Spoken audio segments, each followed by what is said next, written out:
The morning alarm bells screamed across Titan Station like wounded animals. Admiral Jake Morrison jumped from his bed, his coffee mug crashing to the floor as red emergency lights bathed his quarters in blood-colored shadows. Outside his window, space blazed with the fire of dying ships. Admiral to the bridge. His communicator crackled with static and fear. We're under attack.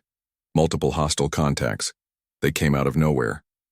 Jake ran through the corridors of humanity's greatest military station. Crew members rushed past him, some bleeding, others helping wounded comrades. The smell of burnt metal and ozone filled the air. He had been a soldier for 30 years, but nothing had prepared him for this. The bridge was chaos.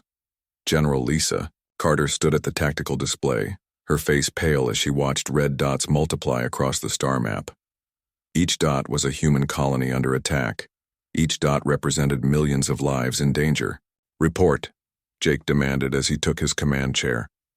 "Zephyrian fleet, sir," Captain Ryan Brooks reported from his position. "Bigger than anything we've ever seen. They hit 12 colonies at once. New Geneva is already dark. Kepler station sent a final transmission 20 minutes ago." Jake stared at the display. The Zephyrians were an alien race that looked like giant insects. They had hard shells instead of skin and shared thoughts like a hive of bees. For 30 years, humans and Zephyrians had lived in an uneasy peace. There had been tensions over mining rights and territory, but nothing that suggested this level of violence. "How many ships?" Lisa asked. "Over 3,000 confirmed," Ryan replied. "And they're not using the weapons we've seen before. These are something new, something that cuts through our shields like they're not even there." The main screen flickered to life, showing the battle around New Geneva colony. Human ships, some of them massive cruisers that had taken years to build, were being torn apart by alien plasma beams. The Zephyrian ships moved in perfect formation, like schools of deadly fish swimming through space. Commander Kate Williams's voice came through the communication system from New Geneva. Static nearly drowned out her words. "This is Commander Williams. Colony defense has failed. Repeat, colony defense has failed. They're landing troops. Civilians are being captured. We cannot hold." The transmission ended in a burst of static. Jake felt his stomach drop. Kate Williams had been one of his best students at the academy. She had 2 children back on Earth. Now she was probably dead, along with 50,000 colonists. "Sir," the communications officer called out, "we're receiving surrender demands." "Put it through." The screen changed to show a Zephyrian commander. The alien's 4 eyes glowed with cruel satisfaction. Its mouth parts clicked as it spoke in perfect English.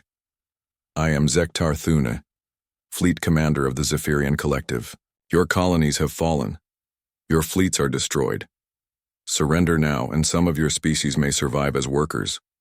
Resist, and we will exterminate every human in the galaxy." The transmission ended. Jake looked around the bridge at his crew. These were good people who had dedicated their lives to protecting humanity. Now they faced an enemy that seemed impossible to defeat. "Orders, sir?" Ryan asked. Before Jake could answer, alarms began blaring again. The tactical display showed Zephyrian ships approaching Titan Station from multiple directions. "All hands, battle stations," Jake announced over the ship's communication system. "This is Admiral Morrison. Today we face an enemy that wants to destroy everything we've built, everything we love. We may not win this battle, but we'll make them pay for every inch of space they take." The battle for Titan Station lasted 6 hours. The human defenders fought with desperate courage, but the Zephyrian weapons were too powerful. Ship after ship fell to the alien plasma beams. The station's mighty shields, designed to stop asteroids and nuclear weapons, melted like ice under a blowtorch. Jake watched from the bridge as Captain Amy Turner's destroyer exploded in a ball of white fire. Lieutenant Colonel Dan Murphy's marine transport was cut in half by a Zephyrian beam weapon. These were people he had known for years, friends who had shared meals with his family. "Sir, the hull is breaching on decks 7 through 12, the damage control officer reported. Life support is failing in the civilian sectors." "Begin evacuation," Lisa ordered. "All civilian personnel to the escape pods." But there weren't enough pods. There never were. The station had been built for defense, not evacuation. Thousands of people, including families of military personnel, were trapped aboard. The end came quickly. A massive Zephyrian battleship, easily 10 times the size of anything humans had built, appeared near the station. Its main weapon charged with a sound like thunder rolling across the hull. "Admiral," Ryan said quietly, "it's been an honor serving with you." Jake nodded. He thought about his wife Sarah back on Earth, about his daughter who was starting college next month, about all the things he would never see again. The weapon fired. But instead of destroying the station, it sent out some kind of energy wave that made everything stop working. The lights went out. The gravity failed. People floated in the darkness, confused and terrified. Emergency lighting came back on a few minutes later, powered by backup systems. But the main computers were dead. The weapons were offline. The ship was helpless. Zephyrian soldiers in powered armor began cutting through the hull. They moved through the station like deadly ghosts, capturing anyone who tried to resist. Jake, Lisa, and the other senior officers were taken to the cargo bay, where hundreds of crew members were already gathered. Zektar Thune himself came aboard to inspect his prizes. The alien commander walked among the captured humans like a farmer examining livestock. "You are the leaders of this pathetic resistance," he said to Jake and Lisa. "You will serve as examples to the rest of your species.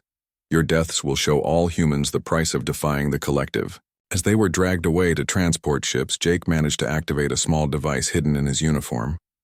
It looked like a standard medical monitor, but it was something much more important. Something that only 5 people in the entire human government knew existed. The device sent a coded signal deep into space toward Earth. The signal was brief and encrypted. To anyone monitoring communications, it would look like random static from a damaged transmitter. But it wasn't random. It was the activation key for something humanity had hoped would never be needed. Something they called the final response. As the Zephyrian ships jumped to hyperspace carrying their prisoners, Jake allowed himself a small smile. The aliens thought they had won. They thought humans were weak and helpless. They were about to learn how wrong they were. 3 weeks had passed since the attacks began. Earth felt like a world holding its breath. Every day brought news of more colonies surrendering, more human fleets destroyed, more families torn apart. The Zephyrians seemed unstoppable. Commander Paul Henderson stood in the Pentagon's main briefing room, watching the large screens that showed humanity's shrinking territory. Each day, another star system went dark. Each day, the red zones on the map grew larger. "Sir, we're receiving a transmission," Lieutenant Carol Adams announced from her communications station. "It's coming from the Zephyrian flagship. They're broadcasting on all frequencies." President Helen Rodriguez entered the room with Secretary I of Defense Kevin Grant.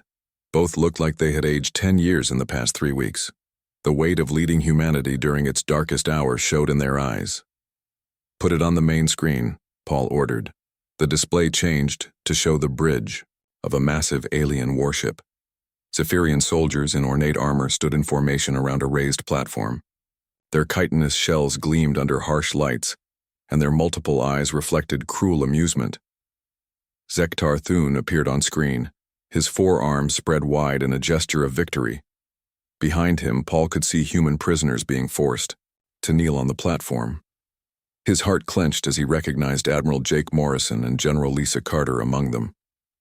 "People of Earth," Zektar Thune began, his voice translated into perfect English by alien technology. "Behold your mighty warriors. See how they tremble before the power of the collective." The camera moved to show all 44 captured officers. They wore the torn remains of their dress uniforms, forced to display their rank and service ribbons like badges of shame. Some showed signs of torture. Others sat with quiet dignity, despite their circumstances.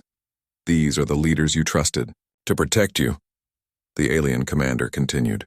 "They promised you safety among the stars. They told you that humanity was strong. Now you see the truth. You are insects compared to the might of the collective." Zephyrian soldiers dragged wooden structures onto the platform. Gallows. Crude and primitive, designed to maximize humiliation rather than efficiency. The aliens could have simply executed their prisoners with energy weapons, but they wanted to make a show of it. In the Pentagon briefing room, people watched in horrified silence. Carol Adams covered her mouth with her hand. Kevin Grant's face had turned pale. President Rodriguez stood rigid, her fists clenched at her sides. "You will watch as we dispose of these failures," Zektar Thun announced. "And then you will understand that resistance is pointless. Your remaining fleets will surrender within 1 week, or we will destroy every human colony in the galaxy." The first officer they brought forward was Captain Martin Cole, a young destroyer commander who had fought bravely at the Battle of Proxima Station. The Zephyrians had put him in his full-dress uniform, complete with medals, then torn and stained, it with alien writing that mocked human military traditions. As they placed the noose around his neck, Martin looked directly into the camera. "Remember who we are," he said clearly. "Remember what we built. They think this ends us, but humans don't break. We adapt." The platform dropped. Captain Martin Cole, hero of 3 major space battles, father of twin daughters, was dead. Zephyrian. Soldiers cheered and celebrated. Their clicking voices created a sound like insects in a summer field, but filled with malice and joy. They were enjoying this. One by one, they executed the captured officers. Each death was accompanied by alien laughter and mockery. Some of the prisoners tried to speak final words to their families back home. Others maintained military bearing until the end. A few broke down in fear, which only made the Zephyrians laugh louder. Admiral Jake Morrison was saved for last. As they led him to the gallows, he walked with his back straight and his head high. The aliens had beaten him, probably tortured him, but they had not broken his spirit. "Any final words, human?" Zektar Thun asked mockingly.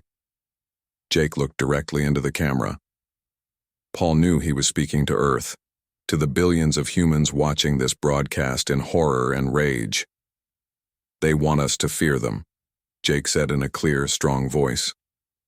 "They want us to surrender because they think we're weak. But they don't understand what makes humans dangerous. We don't just fight when we're strong.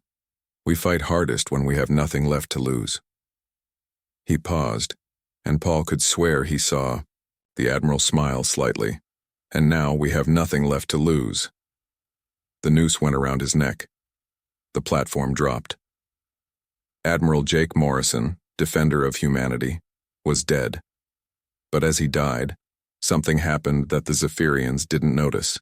A small device in his torn uniform sent out a brief signal. It looked like random static from damaged equipment, the kind of electronic noise that was common on damaged ships. The signal traveled through space at the speed of light, carrying a coded message to receivers hidden throughout human space. In the deep underground bunkers on Earth, automated systems received the transmission and began running authentication protocols. General Lisa Carter was the last to die.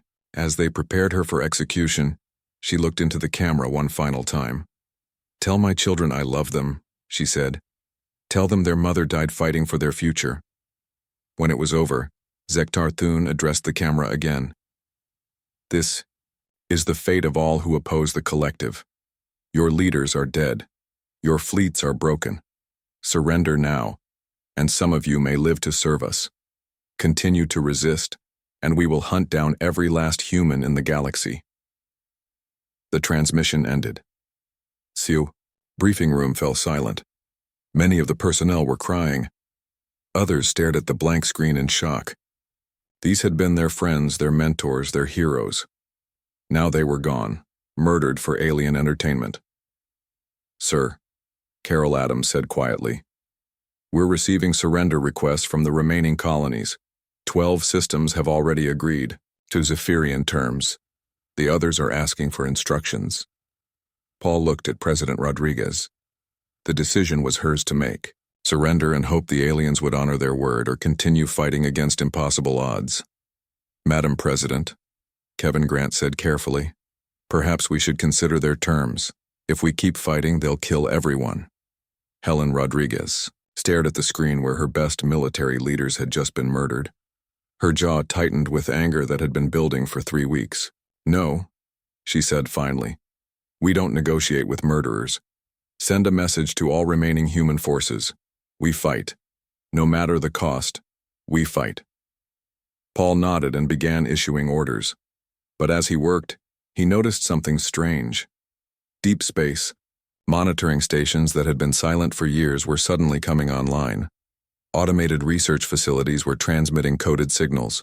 Mining platforms in the asteroid belt were showing unusual power readings. For 30 years, these installations had seemed abandoned or unimportant. Now they were all activating at once as if responding to some hidden command. Paul wondered what was happening, but there was no time to investigate. He had a war to plan and an enemy to face. He had no idea that the real war was just beginning, and that humanity's greatest weapon was not ships or guns but the cold patience to plan for the unthinkable. The Zephyrians had laughed while hanging Earth's generals. Soon, they would learn that some laughter comes too early. Deep beneath the Antarctic ice, 3 kilometers below the surface, Dr. Emma Phillips watched the final biometric signature register on her computer screen. Admiral Jake Morrison's heartbeat had stopped 47 minutes ago, along with the other captured officers. Their deaths, transmitted through hidden devices in their uniforms, provided the final piece of a puzzle 30 years in the making. "Authentication complete," she announced to the control room. "All primary authorization keys confirmed. Project Lazarus is now active." The facility around her hummed with sudden activity. Lights that had remained dim for decades blazed to full brightness. Computer systems that had been running in sleep mode began processing terabytes of data. In chambers carved from solid ice, machines started manufacturing things that had existed only as blueprints until this moment. Colonel Steve Parker, head of security for Project Lazarus, stood behind Emma's chair watching the activation sequence.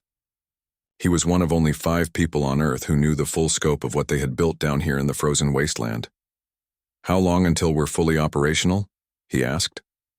"Phase 1 will be ready in 72 hours, Emma replied. "Phase 2 needs another 2 weeks. Phase 3... She paused, checking her calculations.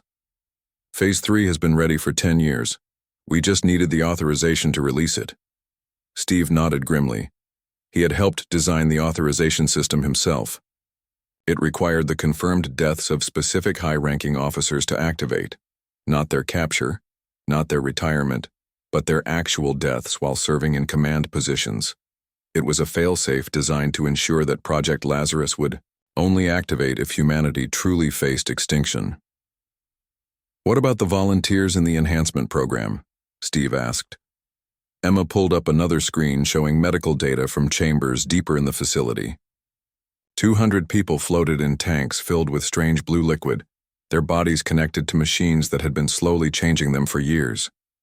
"They're ready for final integration," she said. "The neural implants are fully developed. The genetic modifications have taken hold.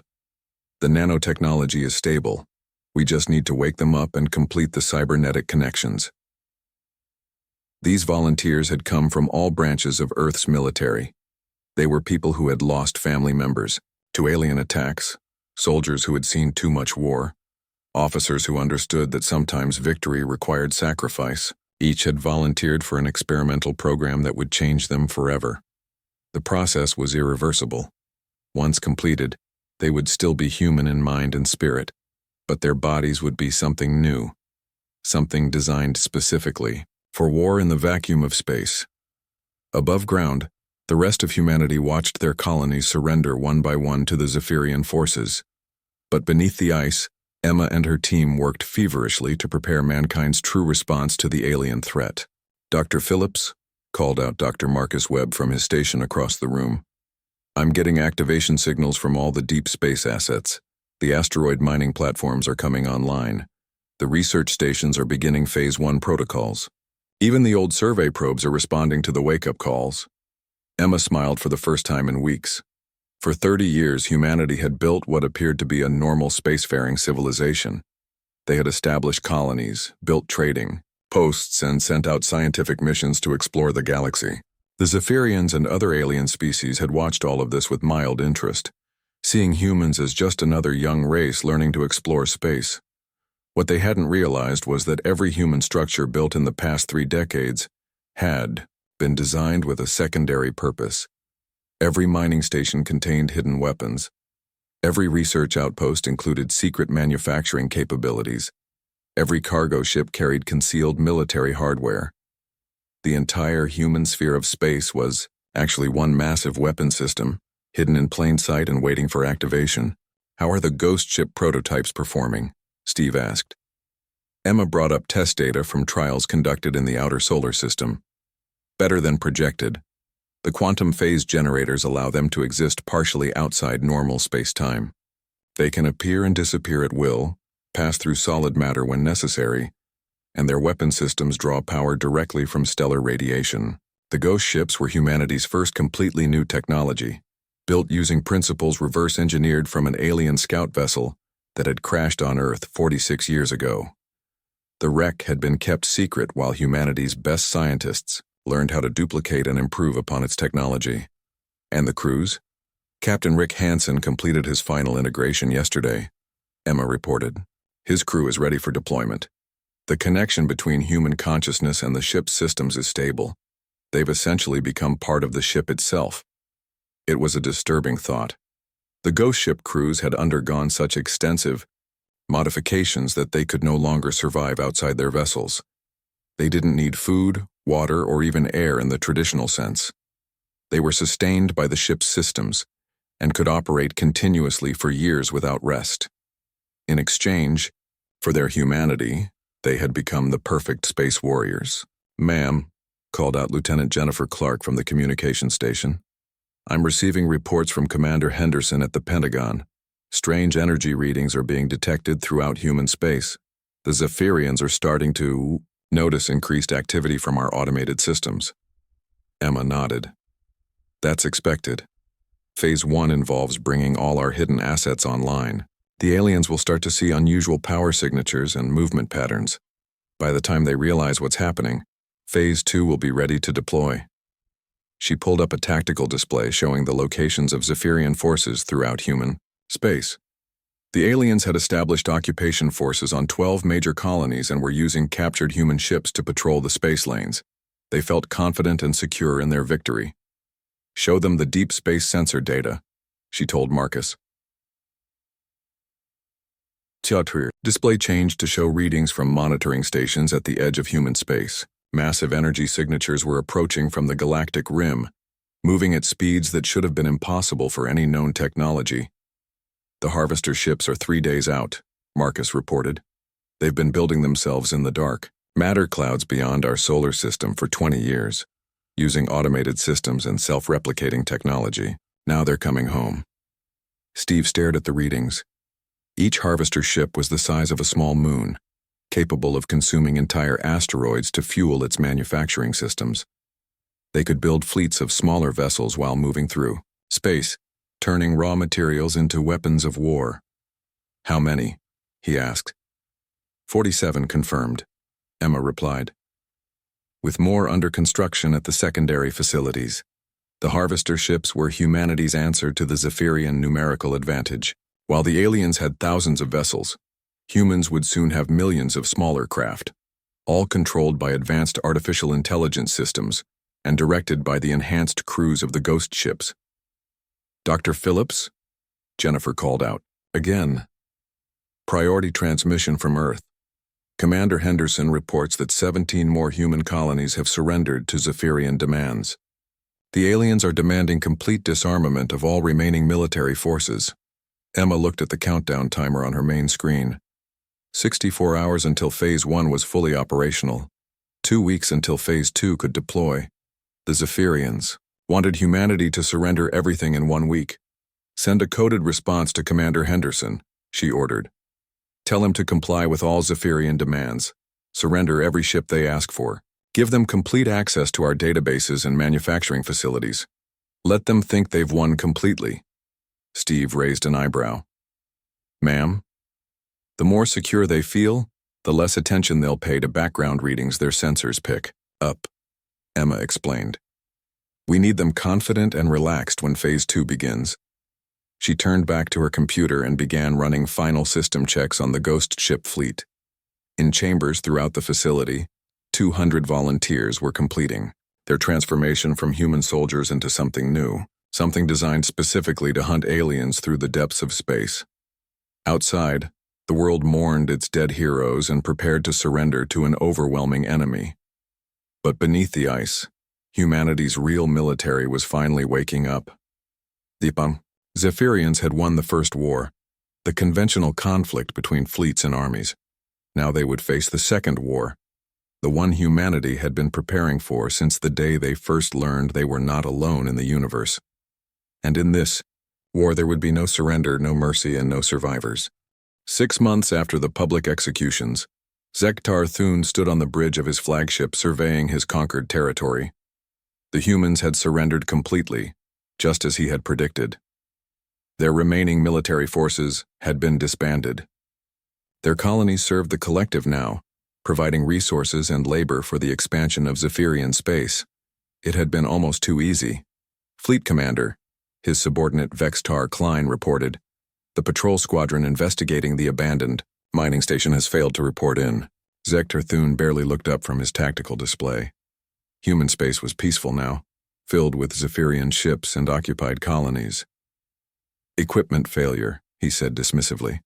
"These human facilities are poorly built. Send another patrol to investigate." "Yes, sir." But 3 days later, the second patrol also disappeared without a trace. This time, Zektar Thun paid more attention. He called up the sensor logs from the area around the mining station. The readings showed normal space, empty except for asteroids, and cosmic dust.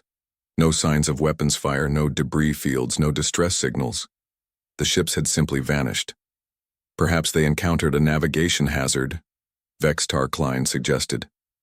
Some kind of spatial anomaly. "Send a full battle group to investigate," Zektar Thun ordered. 12 ships, heavy cruisers. Whatever destroyed our patrols will not be able to handle that much firepower. The battle group never returned either.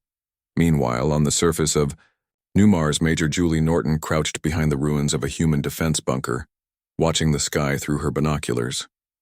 The Zephyrian occupation forces had established a major base in the former colonial capital, using captured human equipment to expand their operations. Julie led one of the few remaining human resistance cells, a group of 30 soldiers who had escaped capture during the initial invasion. They had been conducting hit-and-run attacks against alien supply convoys, trying to slow down the occupation.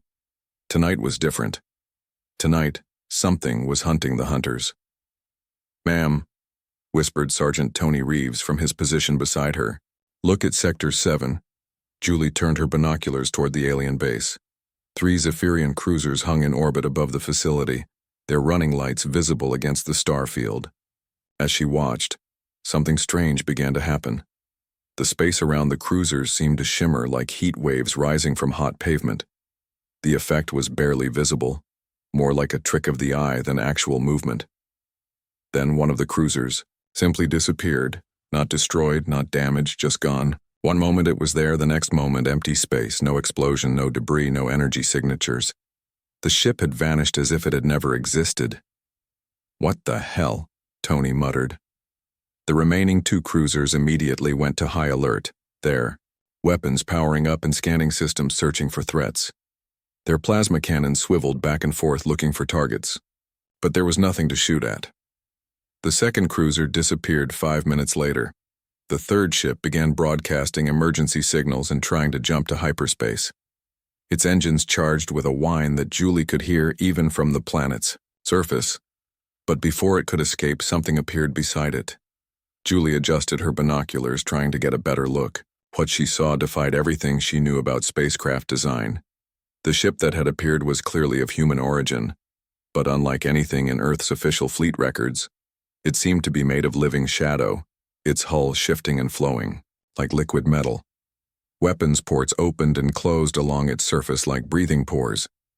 Strange energy patterns ran along its length in colors that had no names. The ghost ship, as Julie would later learn to call it, fired a single weapon.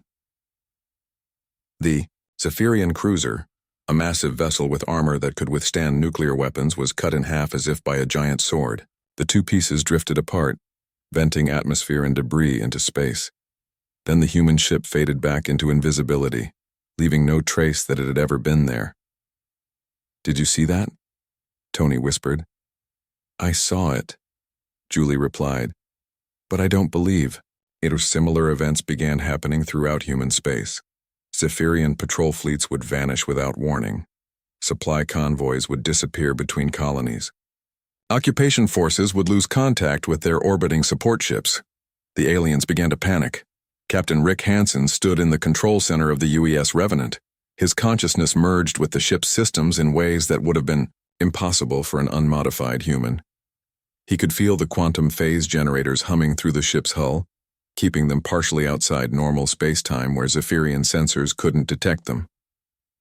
His crew of 200 volunteers had undergone the same modifications he had. They were no longer entirely human, but they were something more than human too. They could survive in vacuum, interface directly with the ship's computers, and operate without sleep or food for months at a time. They felt no pain, knew no fear, and had only one purpose: the complete destruction of Earth's enemies. "Target acquired," reported his tactical officer, Lieutenant Commander Sandra Hayes.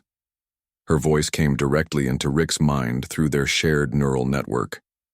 "Zephyrian, heavy cruiser bearing 27 Mark IV. It's escorting a cargo convoy carrying human prisoners." Rick could see the target through the ship's sensors as if it were his own eyes. The Zephyrian vessel was massive and heavily armed, but its weapons were designed to fight conventional ships. They had never encountered anything like the Revenant. "Phase in," he ordered. The ghost ship shifted back into normal space-time, becoming visible and solid. The Zephyrian cruiser's alarms began screaming as their sensors detected the human vessel appearing from nowhere. "They're powering weapons," Sandra reported. "Too late," Rick replied. The Revenant's main gun fired, a weapon that drew power directly from the ship's quantum field generators.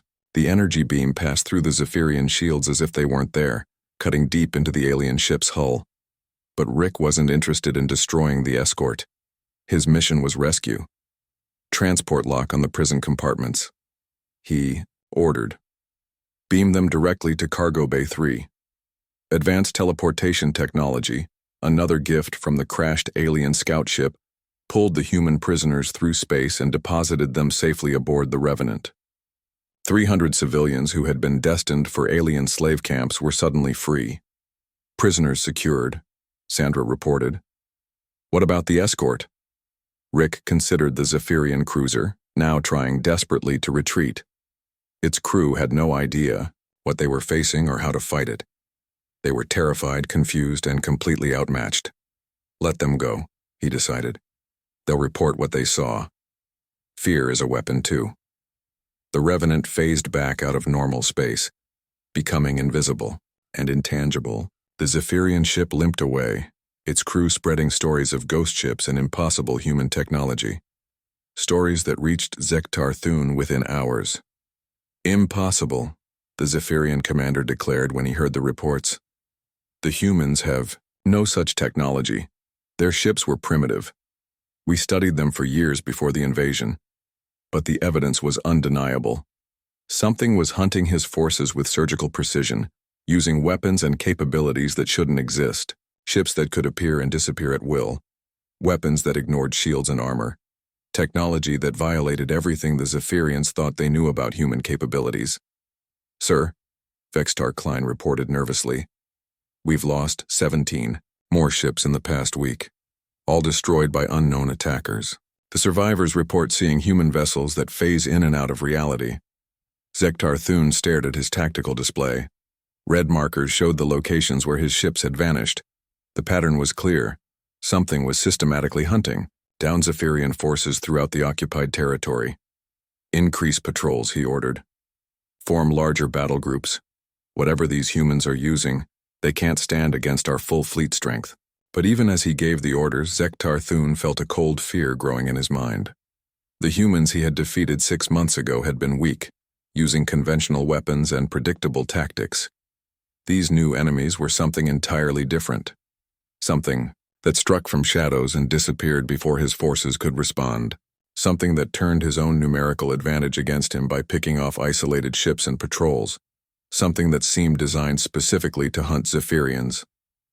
Deep in space, 47 massive shapes approached the edge of human territory. The harvester ships had completed their long journey from the galactic rim, their hull factories working constantly to build smaller attack vessels. Each harvester was accompanied by a swarm of newly constructed fighters, drones, and assault ships. Millions of combat units, all controlled by artificial intelligence systems and directed by the enhanced crews of the ghost ships. Phase 2 was about to begin, and the Zephyrians had no idea what was coming for them. The hunter was about to become the hunted. The interrogation chamber aboard the Zephyrian flagship was designed to break the will of captured enemies. Zektar Thune watched through one-way glass as his soldiers worked on Commander Paul Henderson, who had been captured during a raid on Earth's remaining military command centers. The human had been surprisingly difficult to break. Most species cracked within hours under Zephyrian interrogation methods, but Henderson had endured days of torture, revealing nothing about the ghost ships that were terrorizing alien forces throughout human space. "He's ready to talk now," Vextar Klein reported. Zektar Thune entered the chamber. Henderson hung from restraints, his body showing the effects of alien torture devices, but his eyes still burned with defiance. "Your ghost ships are impressive," the Zephyrian commander said, "but they cannot hide forever. Eventually we will find their bases and destroy them. Tell me where they come from, and I will make your death quick." Henderson looked up at his captor and smiled. It was not the expression of a broken prisoner, but something far more disturbing. The smile of someone who knew a secret. "You still don't understand," Henderson said through split lips. "The ghost ships aren't our real military, they're just the beginning." "What do you mean?" "For 30 years, while you and the other alien races watched us explore space, we were preparing for this exact moment. Every colony we built, every mining station, every research outpost, they were all part of one massive weapons system." Zektar Thune felt a chill run through his carapace. "You're lying." "Am I?" Henderson coughed, spitting blood. "Tell me, how many of your ships have disappeared in the past month? How many of your supply convoys have vanished? How many of your bases have gone silent?" The numbers were staggering. Nearly 300 Zephyrian vessels had been lost to the ghost ship attacks. Entire occupation forces had simply vanished overnight. The mighty collective, which had conquered dozens of worlds, was being systematically hunted by an enemy they couldn't see or predict. "Your ghost ships are clever," Zektar Thune admitted, "but we still outnumber you. We still control the major colonies." Henderson's smile widened. The ghost ships were Phase 1.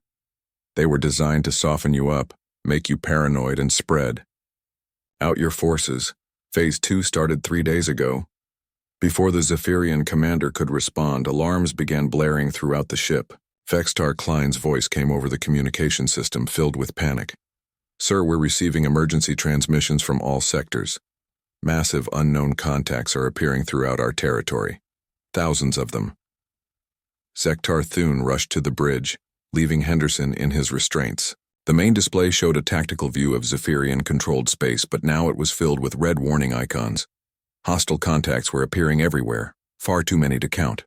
"Report," he demanded. 47 massive vessels have entered our territory," Vextar Klein reported.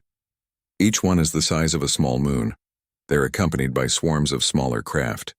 Early estimates suggest millions of enemy vessels." The main screen changed to show long-range sensor data from one of the massive ships. It was unlike anything in Zephyrian experience, a writhing mass of metal and energy that seemed to be constantly building new structures along its hull. "It's consuming asteroids," the sensor operator reported in amazement. "The ship is actually eating raw materials and converting them into smaller vessels." Zektar Thune stared at the display. The harvester ship was doing exactly what its name suggested, consuming everything in its path and turning it into weapons of war. As he watched, dozens of new fighters emerged from its hull, adding to the growing swarm of attack craft. "Sir, we're receiving reports from Fleet Group 7, another officer called out. "They encountered one of the swarms near Kepler Station. They're requesting immediate reinforcement. Send them everything we have in that sector." "Sir, Fleet Group 7 no longer exists. The words hit Zektar Thun like a physical blow. Fleet Group 7 had consisted of 200 heavy cruisers and their escort vessels. It was one of the most powerful formations in the Zephyrian fleet. All of them? All of them, sir.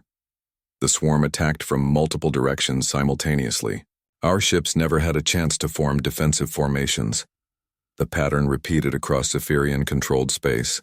Wherever the alien forces were strong, the human swarms would attack in overwhelming numbers. Where Zephyrian defenses were weak, the ghost ships would strike with surgical precision. It was a coordinated assault on a scale that defied belief. But the worst was yet to come. In the occupied colonies, something else was happening. On New Mars, Major Julie Norton watched in amazement as the human prisoners in the Zephyrian labor camps began to change. Their eyes glowed with strange light. Their movements became faster and more coordinated. Their skin took on a metallic sheen. "What's happening to them?" Sergeant Tony Reeves asked. Julie didn't know, but she could guess. Hidden nanotechnology, dormant in human bloodstreams for years, was finally activating. Every captured civilian, every enslaved worker, every human prisoner was becoming something more than human. The transformed humans moved with perfect coordination, like parts of a single organism. They tore through their guards with bare hands that could crush Zephyrian armor. They operated alien equipment with impossible skill. They communicated without speaking, sharing information through some kind of neural network.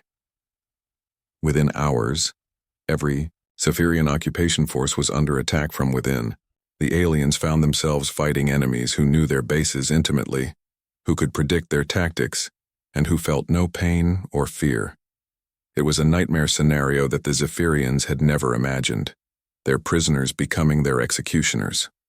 Back on the flagship, Zektar Thun received report after report of disaster. Entire star systems were falling to the human counterattack. His once mighty fleet was being systematically destroyed. The colonies he had conquered were in revolt, their human populations transformed into living weapons. He returned to the interrogation chamber where Henderson still hung in his restraints. "What have you done?" the alien commander demanded. Henderson looked up at him with eyes that now glowed with the same strange light as the transformed humans on the colonies. The nanotechnology was in him too, had been in him all along. "We showed you what monsters we could become," Henderson said calmly. "You wanted to see humans at their weakest, so we let you win the first war. But we were always fighting the second war, the one you never saw coming. This is impossible. No species plans that far ahead." "Human species do," Henderson replied. "We've been preparing for Galactic War since the day we learned we weren't alone in the universe. Every human born in the last 30 years carries dormant nanotechnology. Every structure we built in space was designed as a weapon. Every colony was a military base waiting to be activated." Zektar Thun stared at the transformed human. "What do you want?" "We want you gone," Henderson said simply. "Not just from our territory, from the galaxy. We want your species extinct, so that no other race will ever again think they can casually murder human beings for entertainment." The final phase of the human counterattack began with the appearance of the Pathfinder Corps. Lieutenant Commander Alex Turner materialized in the command center of a Zephyrian battle station, his body phasing through solid matter like the ghost ships he served. But where the ghost ships were invisible, the Pathfinders were something worse. They were infiltrators who could become anything, go anywhere, and kill anyone. Alex looked like a human, but his body was mostly machine now, filled with nanotechnology that allowed him to mimic other life forms, survive in any environment, and carry weapons that existed on a molecular level. He carried nanomachine plagues designed specifically to target Zephyrian biology. The microscopic weapons would turn the aliens' own collective consciousness against them, spreading like a virus through their mental networks. The Pathfinders struck at the heart of Zephyrian civilization, infiltrating their homeworld and core systems. They moved like ghosts through alien cities, spreading their plagues and watching as the mighty collective began to collapse from within. On the flagship, Zektar Thun made one last desperate attempt to negotiate.